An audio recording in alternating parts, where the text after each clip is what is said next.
Hi everyone, Derived Energy. Today I will be talking about the plausibility of the human race becoming extinct in the near future, perhaps as near as 1 or 2 hundred years hence.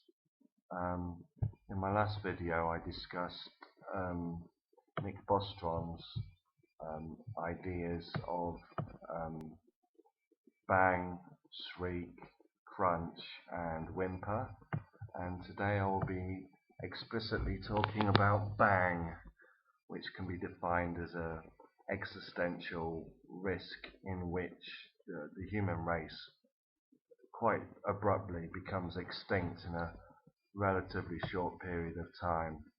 Um, Before I go into details here and start quoting Nick Bostrom, I'm going to just give you some probabilities that some philosophers have given as to the likelihood that humankind will fail to survive the 21st century.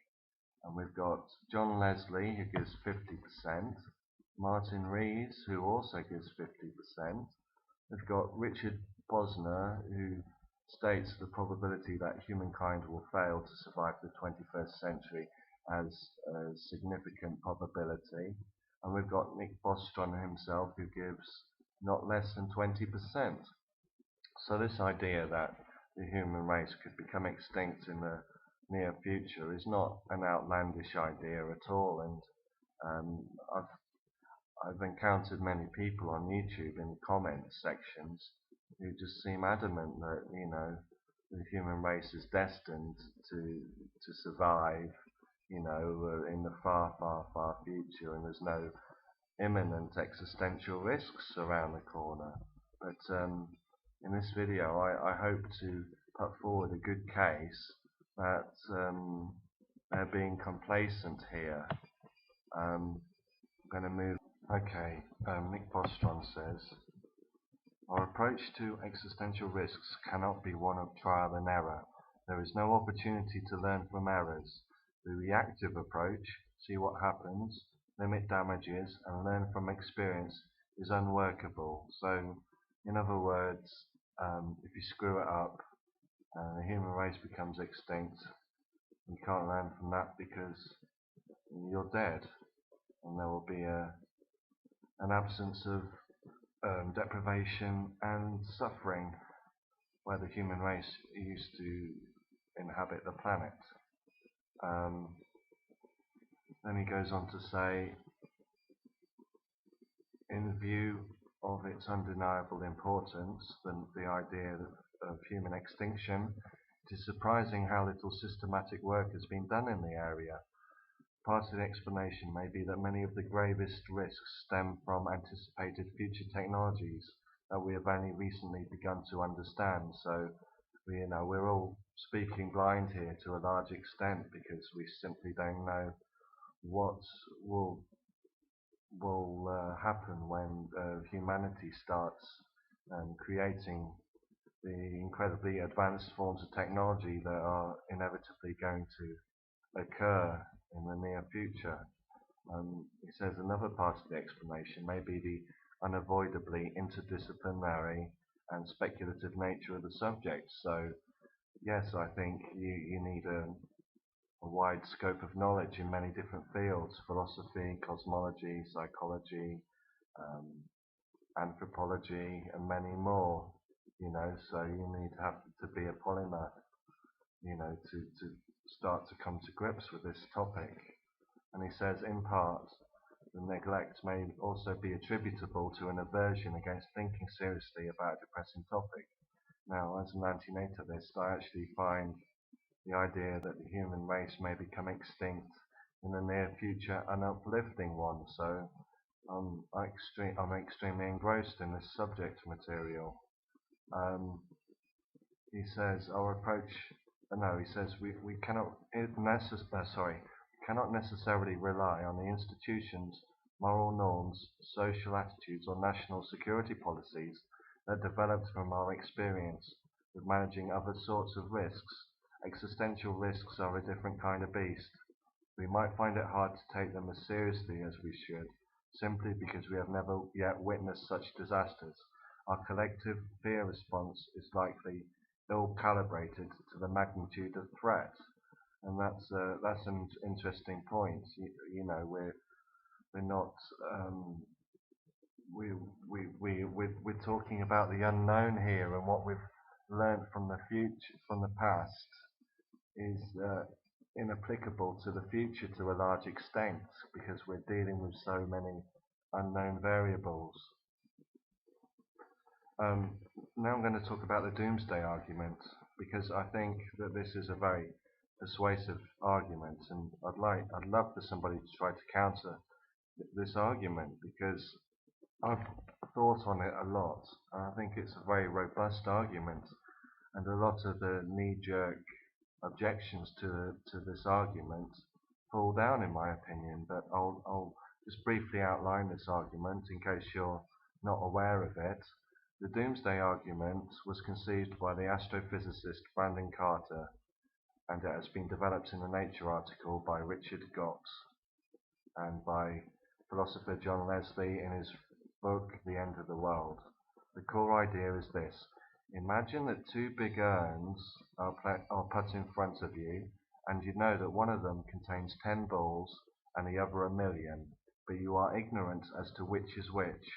You know the balls in each urn are numbered 1, 2, 3, 4, etc. Now you take a ball at random from the left urn, and it is number 7. Clearly this is a strong indication that that urn contains only 10 balls. If originally the odds were 50-50, a swift application of Bayes' theorem gives you the posterior probability that the left urn is the one with only 10 balls. Probability posterior L equals 10 equals 0.999990. But now consider the case where instead of the urns you have two possible human races, and instead of balls you have individuals ranked according to birth order. As a matter of fact, you happen to find that your rank is about 60 billion, because that's roughly how many human beings have ever lived. Now, say Carter and Leslie, you should reason in the same way as we did with the urns, that you should have a rank of 60 billion or so is much more likely if only 100 billion persons will ever have lived than if there will be many trillion persons.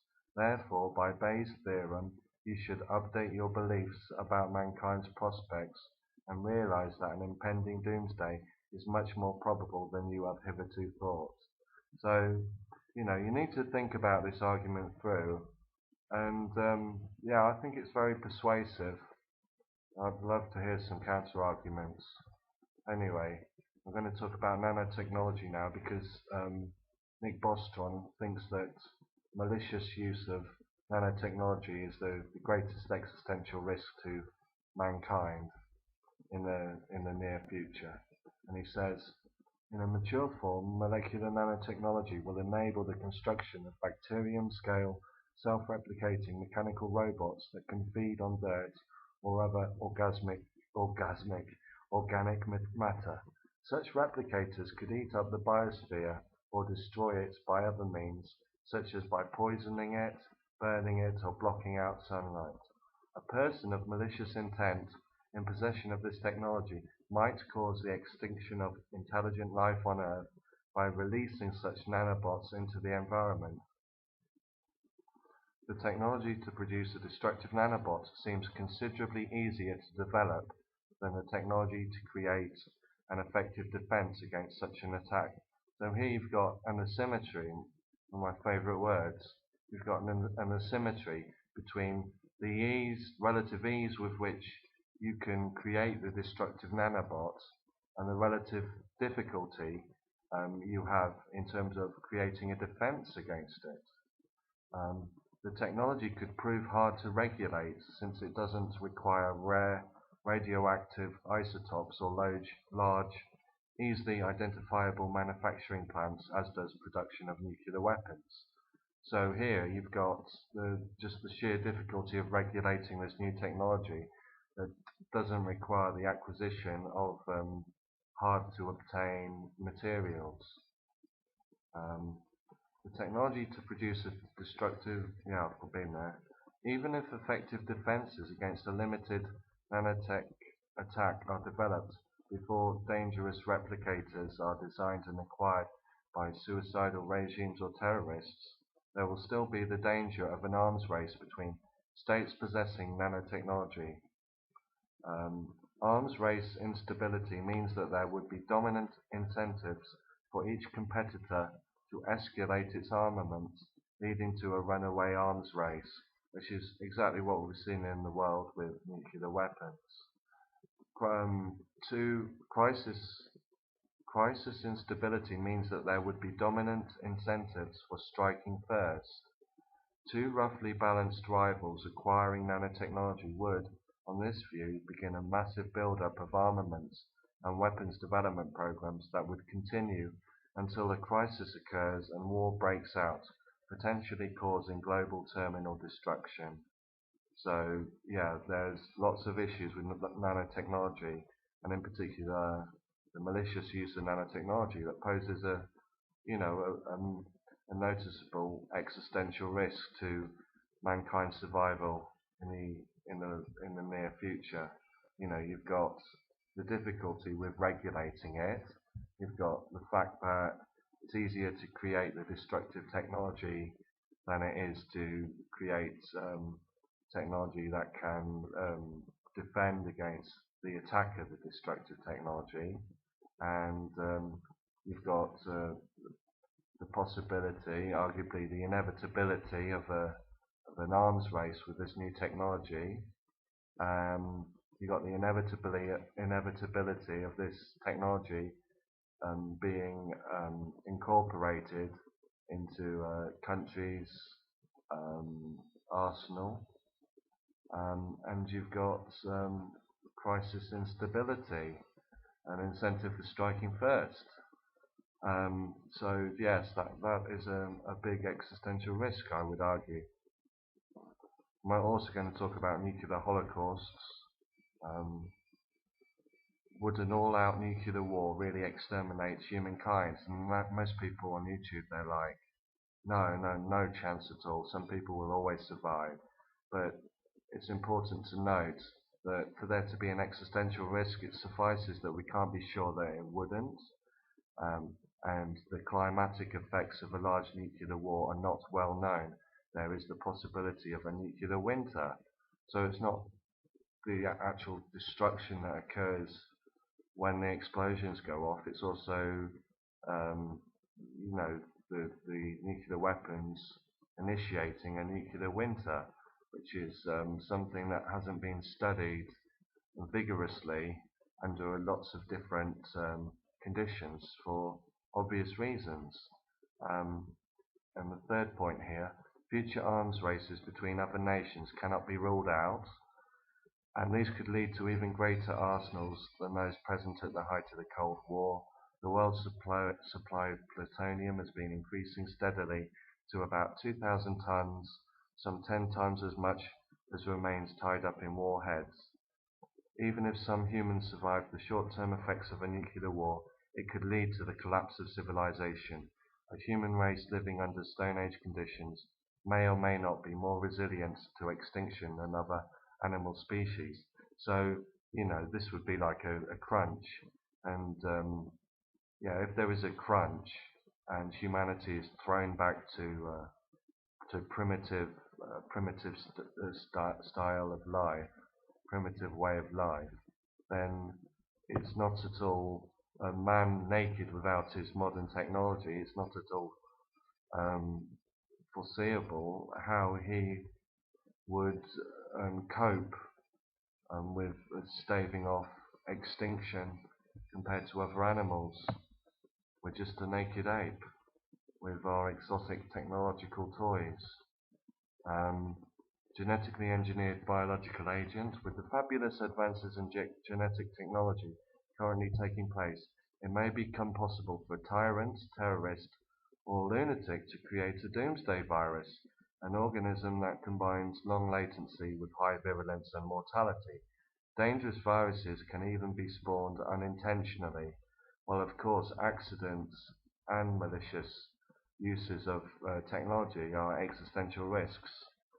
Genetic medicine will also lead to better cures and vaccines, but there is no guarantee that defense will always keep pace with offense. Yeah, so you've got this constant battle between um, defense and offense, or offense with defense. Um, and as I said earlier, it's easier to create something, it's easier to destroy something than it is to protect something. Um, and then there's the accidental misuse of nanotechnology, which is commonly referred to as grey goo. The possibility of accidents can never be completely ruled out, while in principle it seems possible to make terminal nanotechnological accidents extremely improbable. The actual circumstances may not permit this ideal level of security to be realized. So the idea of having high levels of security just might not be practical or theoretically possible. Um, with large nuclear arsenals on hair trigger alert, there is inevitably a significant risk of accidental war. So here we've got the distinction between accidental war and deliberate war. And the same can happen with nanotechnology. It may be pressed into serving military objectives. Well, every technology that we've created and developed so far has been incorporated into military objectives. And this is a trend that is going to continue. I'm very confident of that. In some situations, it can even be strategically advantageous to deliberately make one's technology or control systems risky. For example, in order to make a threat that leaves something to chance.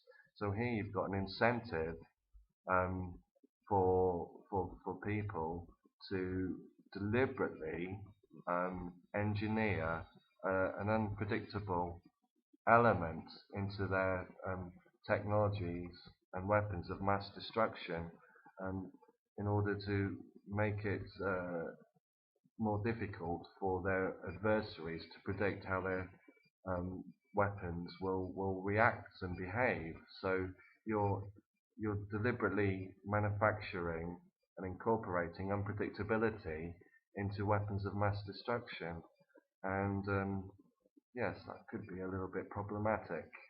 Anyway, I'm going to end the video there. I hope it was very informative, and I hope that I've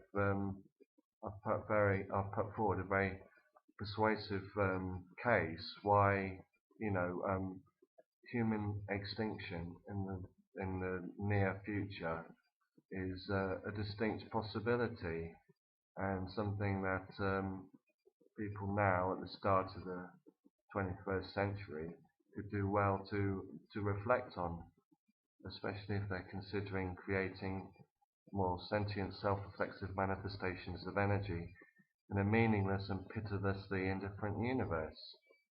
Derived energy out.